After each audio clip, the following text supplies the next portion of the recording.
the notion of white female sexuality and womanhood has always tried to distance itself from these false notions of black women's own. And I say false because there's nothing primitive or animalistic about our bodies or sexual behaviors. Black women are not inherently hypersexual. It was these European doctors, scientists, physicians, theorists, etc., who hypersexualized us in their failed attempts to try and understand us. And that is what learning about Kunyaza helped me to realize, and is literally the point of this video. Habib Akande talks about this in his book, Kunyaza, The Secret to Female Pleasure. Habib Akande is a Nigerian Muslim historian, sex educator, and author. He is the person right now who is really trying to push education on female pleasure through Kunyaza. Even though I'm no longer religious, although I was born and raised in Islam, I love how he's using an Islamic approach to the work that he does. Nigerians here in the UK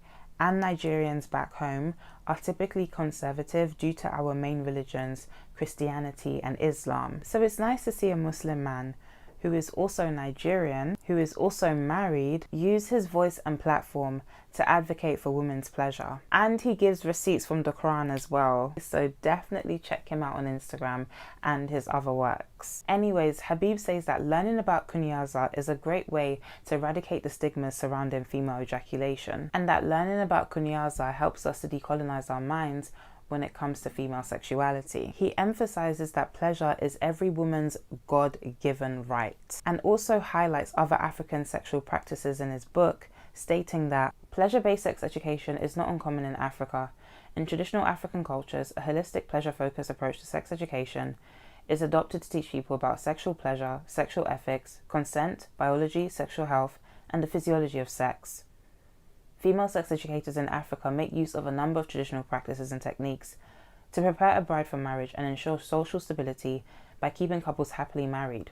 Handed down the generations by women for women, traditional sex and beauty practices include kayamata, which is a herbal aphrodisiac in Nigeria, dukan, womb steaming in Sudan, shigida, waist beads in West Africa, gukuna, labia pulling, and kunyaza, female ejaculation inducement in Rwanda. Hearing about such practices in Africa feels like such a stark contrast to the West, because in the 19th century, female orgasms were viewed as a mental illness. Yes, I'm not lying.